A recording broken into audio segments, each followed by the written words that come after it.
I've always loved all kinds of movies and stories, and Ron Howard's has taken me on some great adventures. She was his high school sweetheart, but their love story wasn't easy. Ron Howard had to ask her to marry him 3 times before she finally said yes. Now, at age 71, the famous director is telling us what really happened, including the lucky charm she brought to his movies, the shocking names they gave their children, and why he chose her over Hollywood's biggest stars. Ron Howard was born on March 1, 1954 in Duncan, Oklahoma. His full name was Ronald William Howard, and he was the first child of Rance and Jean Howard, both of whom had dedicated their lives to acting. His father, Harold Beckenholt, changed his last name to Howard in 1948, and he was an actor, writer, and director. His mother, Jean Howard, was an actress who had trained in New York City. Together, they built a family where stories and performances were a normal part of life. At the time of Ron's birth, his father was in the U.S. Air Force, but he never gave up his dream of becoming an actor. He had studied drama at the University of Oklahoma and was determined to make it his life's work. His mother, Jean, had studied acting in New York and brought that same artistic energy into their home. Growing up in Duncan, a small town with less than 200 people, Ron was surrounded by creativity from the start. But Ron showed talent as a toddler, and his parents knew it right away. They wanted to give him the best chance to develop his skills, so they left Oklahoma and started over in Hollywood. Once they got to Los Angeles, the Howards lived simply. They didn't buy a mansion or surround themselves with luxury. They settled in Burbank so they could focus on their work without being distracted.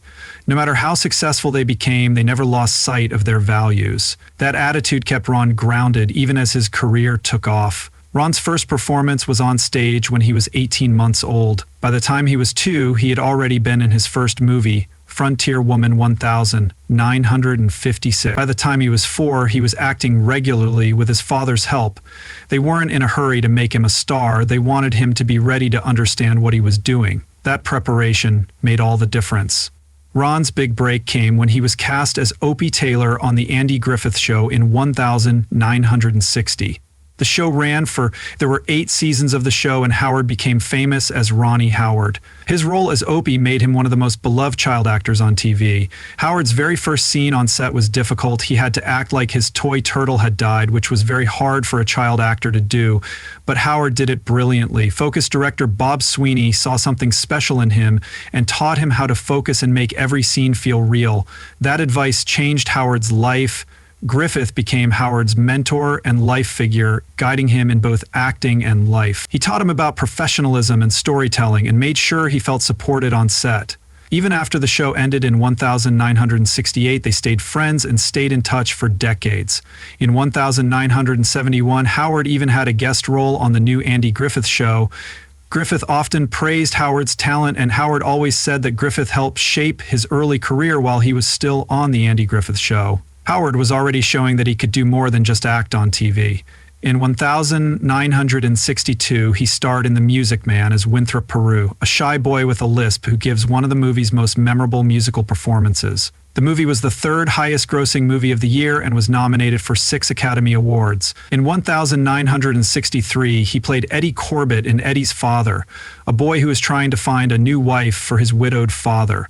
His performance was praised for its emotional depth and comedic timing. Howard wasn't just interested in acting, he was also interested in filmmaking as a child. His time on CBS's Playhouse 90 gave him a taste of the technical side of TV, as the show featured some of Hollywood's best directors and writers, and Howard paid close attention to how they worked. He saw directors like Alex Segal handle difficult productions and learned how they brought stories to life. When Ron Howard played Steve Bolander in American Graffiti in 1973, it was a huge step forward in his career. At the time, he was best known for his role as Opie Taylor on The Andy Griffith Show, which made him famous but also stuck him in the image of a child star. American Graffiti changed everything. It was set on the last night of summer in 1962 and followed a group of teens as they walked the streets, made big life decisions, and listened to the biggest rock and roll hits of the time. Howard based a lot of it on his own teenage years in Modesto, California. Howard's character, Steve, was a high school graduate who couldn't decide whether to stay with his girlfriend or go to college. Audiences connected with the movie, which had over 40 classic songs by artists like Buddy Holly and Chuck Berry. It was made on a tight budget of less than $1 million, but it became a huge hit, earning over $140 million and getting 5 Academy Award nominations. The movie's success went beyond its tagline, "Where were you in '62?" A lot of baby boomers who remembered their teens liked it, and it also made people nostalgic for the 1950s. But for Howard, it had a personal effect because he had spent years playing Opie and Hollywood still saw him as a child. American Graffiti gave him the chance to prove he could play more mature roles. It was the big break he needed and set the stage for the biggest role of his career. ABC executives saw Howard's performance and saw his potential as a leading man, which led to him being cast as Richie Cunningham in Gary Marshall's 1974 sitcom Happy Days. The show was a light-hearted look at life in America in the 1950s. It got off to a slow start and struggled in its first 2 seasons, but when it switched to a multi-camera format with a live studio audience, everything changed. That change gave the show the energy it needed, and by the 3rd season, Happy Days was the #1 show on TV. Howard played Richie as the perfect boy next door, good-hearted, responsible, and easy to relate to. His character was the heart of the show. Happy Days ran for 11 seasons, and Howard didn't show up again until 1980, but things weren't always going smoothly behind the scenes. At first, Howard was the show's clear star, but that changed when Henry Winkler's character, Arthur Fonzarelli, became a sensation. Fonzie's leather jacket, tough guy attitude, and signature "I quickly became the show's most popular character" by season 3. Winkler's name was listed next to Howard's in the beginning credits. The network thought about changing the show's name. Howard was angry that he had signed up for Happy Days expecting to be the lead, but now he felt like he was being pushed aside. He made it clear that he would leave the show if the name changed. ABC gave in and kept the original name, but Phony remained the most talked about character. Even though Howard and Winkler were close friends, the situation was tough. Howard said that he wasn't jealous of Winkler, but he felt like Happy Days wasn't his show anymore. As Winkler's fame grew, things got even harder behind the scenes. Howard noticed that studio executives treated him differently, as if he weren't their top priority anymore. The media started to rumor that he was becoming a second-class citizen on his own show, but he didn't let it bother him. Instead, he used it as motivation to work even harder on his directing goals, determined to show that he could do more than act. When Howard left Happy Days in 1980, he wasn't just an actor having a hard time. He left as a director. Ron Howard has a clear goal and the skills to make it happen. His love for directing began early. When he was in high school in Burbank, California, he got a Super 8 camera and started making short films. This wasn't just a hobby for him, he was serious about learning the craft. He even competed in and won 2nd place in a Kodak-specific film contest for high school students, which showed that he was good at telling stories. His father, Rance Howard, was a big influence on his life. Rance was an actor who knew a lot about the movie business and encouraged Ron to see directing as more than just an interest. At the time, Ron was acting on The Andy Griffith Show, but he was just as interested in what went on behind the camera. He paid close attention to the director's camera work and rehearsals, and one of them told him, "You're going to be a filmmaker one day." That comment stuck with him, and by the time he graduated from high school in 1972, Ron already knew what he wanted to do with his life. He learned how to frame, edit, and tell a story visually through Super 8 films. Most people still thought he was an actor, but he was determined to show that he could be a director. After high school, he went to the University of Southern California's School of Cinematic Arts. USC was one of the best film schools in the world, with state-of-the-art equipment and strong industry connections. Ron was in the school's first ever freshman film class, which was a big moment in his career, but not for long. After starting at USC, he got the part of Richie Cunningham on Happy Days. The show became a huge hit, making it impossible for him to continue acting school. He had to make a decision and leave USC before finishing his degree. But that didn't stop him from learning. Every acting job was an opportunity to study filmmaking. He watched directors at work, asked questions, and watched how a set was run. He was getting a hands-on education that no classroom could give him. Years later, he returned to USC as a guest speaker and shared his story. Even though he didn't finish film school, what he learned along the way shaped his career. His first big break as a director came in 1977, but it happened in a strange way. Producer Roger Corman offered him the chance to direct his own movie if he agreed to star in Eat My Dust. Ron wasn't excited about the script, but he saw the bigger picture and took the part. In exchange, Corman let him direct Grand Theft Auto. Ron co-wrote the script with his father. In just 2 weeks, Grand Theft Auto was a turning point for Ron. It had a small budget of $602,000 and was shot in just 23 days. It was a fast-paced action comedy about a young couple on the run, full of crazy car chases and strange characters. Critics were mixed, but audiences loved it. The movie made $15 million at the box office, which was a huge success considering how little money it had. It was also the only time he ever directed himself in a movie. More importantly, the success of Grand Theft Auto showed that he could make a movie. Ron could do more than play. Hollywood began to see him as a director. Howard's career as a director took off in 1982 with the comedy Night Shift. Before this, he was best known for playing Richie Cunningham on Happy Days, but he wanted to do more behind the scenes. He had directed a few small projects before Night Shift, but it was his first real test. The movie starred Henry Winkler, Shelley Long, and a young Michael Keaton.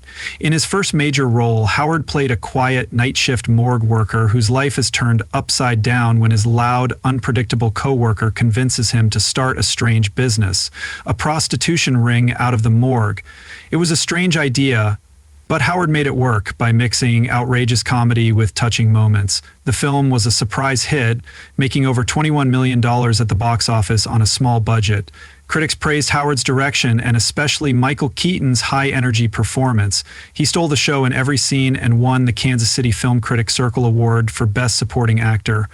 The film has a 93% approval rating on Rotten Tomatoes, with many calling it one of the best comedies of the 1980s.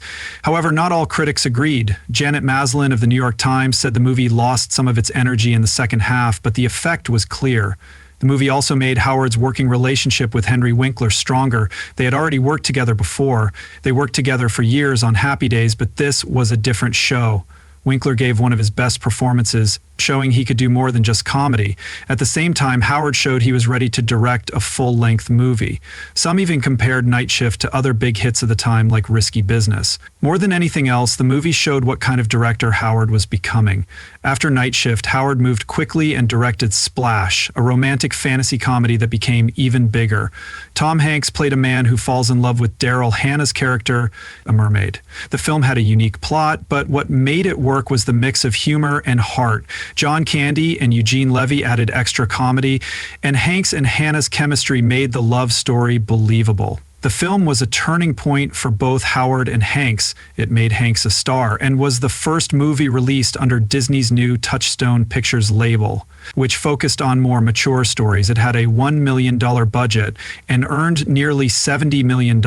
It made $10 billion in the US, making it the 10th highest grossing movie of the year. Most critics loved the movie, but Roger Eggers had an odd complaint. He thought John Candy should have played the lead role instead of Hanks. Despite this, the movie was a hit and even got Howard nominated for an Oscar for Best Original Screenplay. This showed that Howard wasn't just a one-hit wonder, he was a director who could bring something new to Hollywood. A year later, Howard directed a completely different movie called The 1985 sci-fi drama Cocoon. Was about old people in a retirement home who find an alien presence that makes them feel young again. The movie had heart, humor, and groundbreaking visual effects that won an Academy Award. It was shot in St. Petersburg, Florida, and had a cast of veteran actors, including Don A.E., who won an Oscar for Best Supporting Actor. Cocoon made over $85 million, making it one of the biggest hits of the year in 1995. Apollo 13 showed how good Howard was at turning real events into gripping dramas. NASA's 1970 lunar mission, where Astat's Jim Lell, Jack Swagger, and Fred Hayes were in a life-or-death situation when an oxygen tank exploded. Instead of landing on the moon, their mission turned into a desperate race to get back home. Tom Hanks, Kevin Bacon, and Bill Paxton played the astronauts who got stuck, and Ed Harris and Gary Sinise played the leaders of Mission Control who were trying to get them back safely. To make the movie as real as possible, Howard worked closely with NASA and even filmed scenes on the Vomit. That careful attention to detail paid off. The movie made over $355 million worldwide on a $52 million budget and was nominated for 9 Academy Awards. It won for Best Film Editing and Best Sound. but Howard was surprisingly not nominated for Best Director. Over time, Apollo 13 became a classic. The line, "Houston, we have a problem," is now part of pop culture. In 2023, the film was added to the National Film Registry because of its cultural and historical importance. Later, Howard directed another true story called A Beautiful Mind, which came out on December 21, 2001. The movie was about John Nash, a math genius who struggled with schizophrenia. Russell Crowe played Nash, bringing to life his brilliance, paranoia, and eventual triumph. Howard used creative storytelling techniques to put viewers in Nash's mind, only showing important details when the character himself recognized them. The movie's emotional weight came from Nash's relationship with his wife Alicia, played by Jennifer Connelly. She won an Oscar for her performance, and the movie won 4 Oscars, including Best Picture and Best Director for Howard. It made over $313 million worldwide on a $58 million budget, and it changed the way people thought about mental illness by showing how hard it is to live with schizophrenia while also honoring Nash's achievements and strength. Howard wasn't just known for making serious dramas. In 2000, he made a fantasy movie called How the Grinch Stole Christmas. It wasn't easy to turn Dr. Seuss's beloved book into a live-action movie, but with Jim Carrey as the Grinch, the movie became a holiday hit. Carrey had to spend hours every day putting on makeup to become the green, Christmas-hating character, which he once said felt like being buried alive. The production was so hard that Howard tried to keep things light by dressing up as the Grinch on set. The movie came out on November 17, 2000, and quickly became the highest-grossing holiday movie of all time. It made $345 million worldwide on a $123 million budget, won an Academy Award for Best Makeup, and was nominated for awards in costume design and production design. Some critics thought the darker humor was out of place in a children's movie, but audiences loved it, and over time it became a Christmas classic, with Carr's performance being one of his most memorable. In 2006, Howard directed The Da Vinci Code, which was based on Dan Brown's best-selling novel, and starred Tom Hanks as the famous symbologist Robert Langdon, who finds a mystery connected to the Holy Grail and a secret religious group. The movie caused a lot of controversy right away. The Vatican condemned it, religious groups called for boycotts, and debates raged over how it portrayed Christianity. But the controversy didn't stop people from going to see it. The Da Vinci Code opened in theaters on May 17, 2006, and made $760 million worldwide on a $125 million budget. Howard followed it up with 2 sequels, Angels and Demons in 2009 and Inferno in 2010 to 2016. Critics argued about how historically accurate the movie was, but audiences loved the mix of mystery, history, and action. Behind the scenes, the production had some funny moments. For example, Tom Hanks once changed pants in front of the Mona Lisa, which is something Howard still laughs about today. Ron Howard has made some great movies, but 2 of his biggest disappointments at the box office were Inferno, 2016, and Solo, A Star Wars Story, 2018. Even though they had high hopes and strong ties to successful franchises, they still had trouble attracting audiences. Inferno was the 3rd movie in the Robert Langdon series starring Tom Hanks. The first movie, The Da Vinci Code, was a huge hit in 2006, making $760 million worldwide. Angels and Demons came out in 2009 and made $485 million. By the time Inferno came out, audiences had lost interest. It only made $220 million, despite costing $75 million to make. Critics criticized the movie for having a confusing plot and forgettable performances. Marketing failed to build. Compared to the earlier movies, Inferno felt like an afterthought. Then came Solo, a Star Wars story movie that had trouble behind the scenes long before it came out in theaters. Phil Lord and Christopher Miller were supposed to direct it, but they were fired halfway through production. Howard was then brought in to reshoot large parts of it while working under a tight deadline. The movie got mostly good reviews, but people didn't show up to see it. $393 million worldwide, making it the first Star Wars movie to lose money. Its chances were harmed by a number of factors, including the fact that The Last Jedi had just come out 5 months before, which led to franchise fatigue. Fans' reactions to recent Star Wars movies had been mixed, and many wondered if Alden Ehrenreich could live up to Harrison Ford's performance as Han Solo. Despite good storytelling and action, the film struggled to win over audiences. Howard dealt with these problems in a professional way, and he was proud of how he handled them. Ron Howard's life is more than just a Hollywood success story. It's also a story of love, loyalty, and family values that have lasted for decades. It all started in Burbank, California, where he met Cheryl Alley, the woman who would become his lifelong partner. They were high school sweethearts at John Burroughs High School, and their first date was on November 1, 1970, when they went to see a re-release of It's a Mad, Mad, Mad, Mad, Mad, Mad, Mad, Mad World. It was a simple evening, but it was perfect. Ron was sure that Cheryl was the one, and he asked her to marry him 3 times before she finally said yes. She wanted to focus on her education first, getting a BA in psychology and then an MFA in screenwriting. When she was ready, they got married on June 7, 1975. Their wedding was small but meaningful, with close friends and family like Andy Griffith and Tom Bosley in attendance. From that point on, Cheryl was not only his wife, but also his partner in everything. Ron made it a tradition to include Cheryl in every Ron thought. She brought him luck in his movies, even if it was just a small C. Cheryl, on the other hand, was more than just a supportive wife. She also became a writer and published the novel In the Face of Gin. During all of Ron's successes and failures, she was always there for him. When asked what the secret to their long-lasting marriage was, Ron kept it simple. He believed in open communication and mutual respect. For him, there was no magic formula, just a willingness to grow together over time. They had 4 children: Bryce Dallas Howard, born in 1981, Paige, born in 1985, Jocelyn Carlisle Howard, born 1987, and Reed Cross Howard, born 1987. Each child went in a different direction.